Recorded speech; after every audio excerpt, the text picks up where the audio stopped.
I've been talking about how the consoles were pretty much decimated by PC. Many people have, in a sense, maybe somewhat tried to push back against this reality, but you got to understand that the hardware market is a very interesting place. I want to go ahead and show you one typical example that has happened dozens and dozens of times. You really can't run away from this stuff, ladies and gentlemen, because it's actually very interesting when you kind of think about it. So, Sean Layden had a comment that he put out the other day. It was a very interesting comment, and I strongly believe that it's one that everyone has to actually pay very, very close attention to. He said that people need not go ahead and, continue fighting about this so-called console war. He said, Layden pretty much said, Microsoft and Sony fighting over teraflops, but he believes this is not the right approach. Microsoft isn't fighting over teraflops with you anymore. They have simply just increased and improved their player base.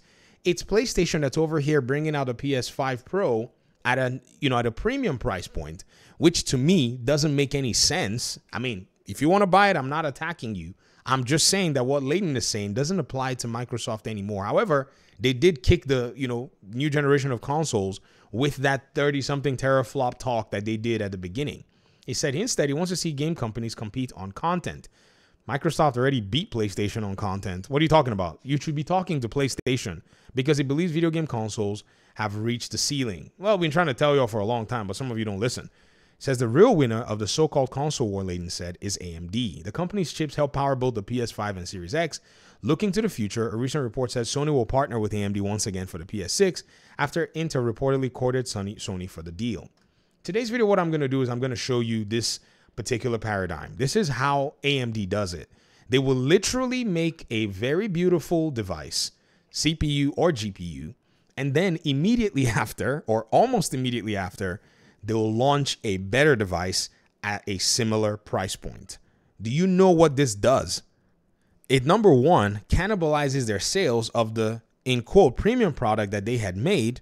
Number two, provides options for the people who want to engage with them. And number three, creates a market pressure of a sort that at the end of the day really does come in to, drive down prices of already existing products. What you're seeing right now is the 9800X3D versus the Ryzen 7 7800X3D. It's pretty much now out. The thing is sold out. Like this 9800X3D came out. I don't even know if it came out. I think it was just a joke. You can't find it anywhere. The nearest you can find it, according to Tom Henderson or so, is a UK retailer that's telling you they're going to get it to you in December. Everybody else is January, or you can buy it from overseas and get your hands on maybe one SKU. It's gone. It's not even a joke. And if you see the performance difference in terms of the delta, it really isn't that big, but the pricing as well is also really not that big. So you can already see why this was already very attractive for a lot of people. This kind of downward pressure has been pushing down on devices like, say, the 5600X, which is a better CPU SKU than what's in the PS5 Pro and what's even in the Xbox Series X.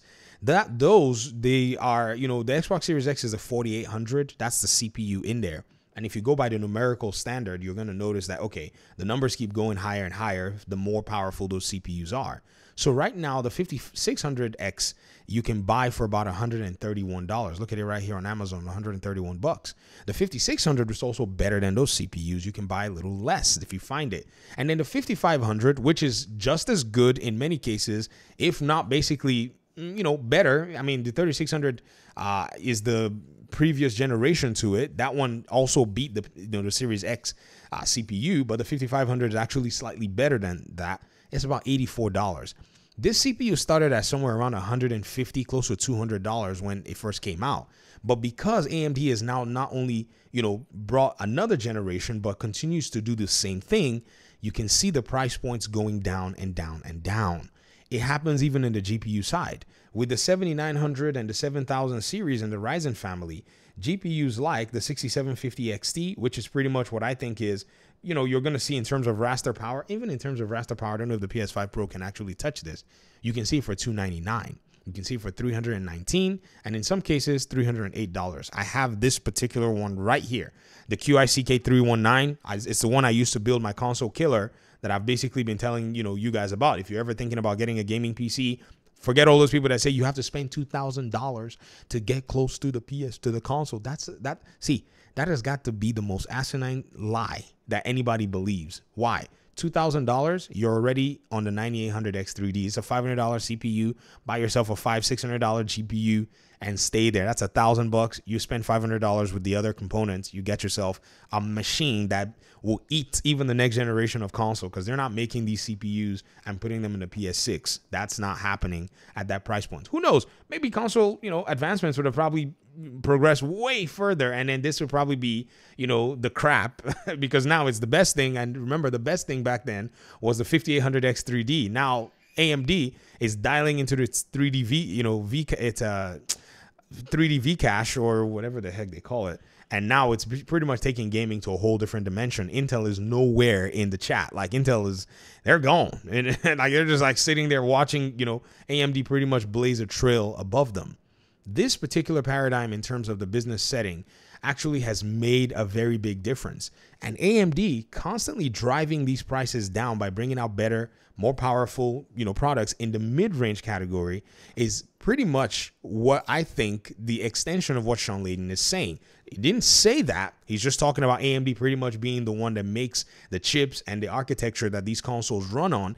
But no one is looking at the side of PC that has been growing since 2016, that pretty much has taken over, that's put Steam in a position where they've just done nothing for the last how many years, and everybody is running to their platform.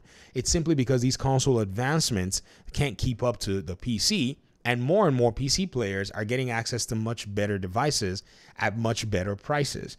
A lot of folk will sit on the Steam hardware survey. This is how you know that a lot of the console conversationists on the internet have, in a sense, misled their own audiences, because their audiences can only identify, specific parts in the GPU market, and very few of them talk about the CPU, not knowing that the GPU and the CPU dedicated as a whole are two separate parts that have the capability to get the job done more effectively and more efficiently in many cases than a console can.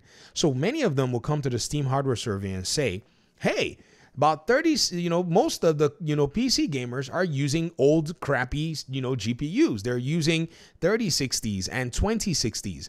But what many of them will not tell you is that the 3060 and the 2060 is a very good GPU, that's dedicated to doing what it's designed to do at 1080p effectively and beautifully, and will run anything at 1080p and render it at absolutely beautiful textures and even beautiful frame rates where the GPU has to take on the workload.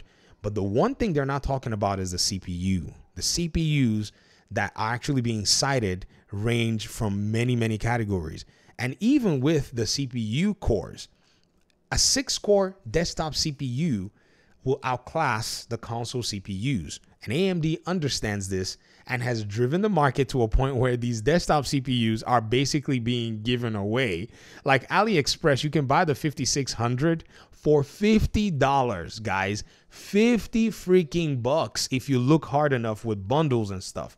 And AMD has tactfully set this up. And right now, the console gaming hardware market just looks like a phenomenal technological joke. Again, like I said, if you want to buy a PS5 Pro, that's your choice.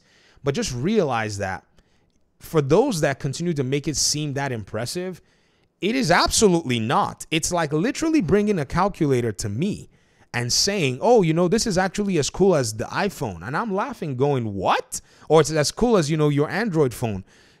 That's literally the comparative. I think in the best case scenario, that's probably what I can look at it as in terms of looking at, say, what the PC platform has to offer in terms of CPU and GPU improvements. Even the Intel that I'm talking about, that's like, okay, they're probably not necessarily in this, conversation. Even they themselves, they still have, devices and units that are still quite impressive. And that's not even going the NVIDIA route just yet. The NVIDIA route, it does provide what I think is some impressive metrics.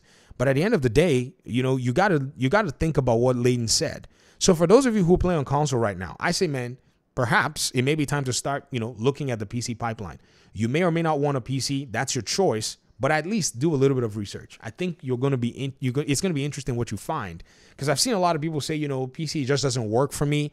What you're looking at is the big, massive box. You just haven't dialed into the ITX yet. Look up those words, ITX, mini ITX. That's it right there. That's exactly what it is you're looking for. And that's the whole different dive that you probably need to get into at the end of the day. All right, we're done talking. Talk to me in the comment section. Let me hear your thoughts. Hopefully we'll talk pretty soon in another one. Peace out.